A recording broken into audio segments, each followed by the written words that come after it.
Сәлем достар, бүгін өте керемет, нәзік болып шығатын профитроли дайындаймыз. Ең алдымен бірінші кремді жасаймыз. Ол үшін ыдысқа қантты және де 2 қасық жүгері крахмалын саламыз. Үстінен 2 жұмыртқаны жарамыз. Жақсылап араластырамыз. Араластырып болғаннан соң үстінен салқын сүтті құямыз. Сүтті құйып, тағы да жақсылап араластырып, қайнауға қоямыз. Осылай араластырып тұру қажет, үздіксіз. Осылай қоюланған кезде оттан аламыз. Енді үстінен сары майды салып, тағы да жақсылап араластырамыз. Сары май еріп кеткенше. Енді болғаннан соң үстін осылай пакетпен толықтай ауа кірмейтіндей етіп жауып қоямыз. Енді толықтай салқындатуға жібереміз.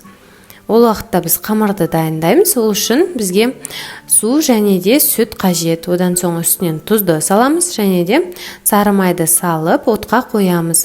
Оттың асты орташа болуы қажет. Сары май ерігенше осылай қоямыз.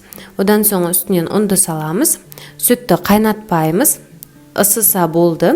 Одан соң ұнды салып, жақсылап араластырамыз. Бір келкі болып, біріккенше осылай үздіксіз тез араластырып тұрамыз. Міне бізде дәл осындай қамыр шығуы қажет, бір-біріне жапысып, бірігуі қажет.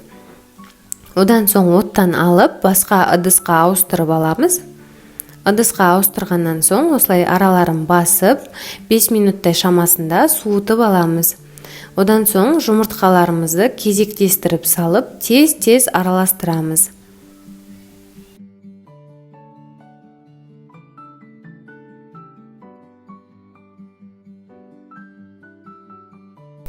Міне бізде дәл осындай масса шығуы қажет, қою емес, сұйық емес, бір келкі болады. Одан соң осылай кондитерлік мешокқа ауыстырып аламыз. Енді формамызды дайындап, үстінен құйып шығатын боламыз. Осылай құйсаңыз да болады. Немесе осылай видеода көрсетілгенде жасасаңыз болады.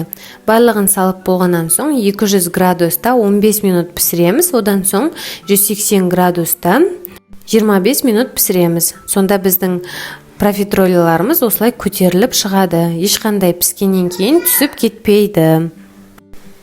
Енді барлығын пісіріп болғаннан соң кремді алып, оны да кондитерлік мешокқа ауыстырып аламыз. Крем бізде осындай болып шығады. Өзінің формасын жақсы ұстайды. Енді барлығын осылай ішіне құйып шығамыз кремді.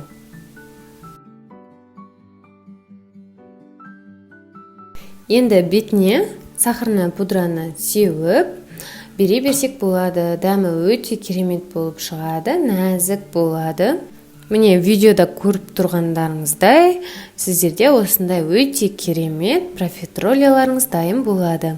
Жасап жатсаңыз ас болсын. Егерде видео рецепт ұнап жатса, менің каналыма тіркеліп қоюды да ұмытпаңыз.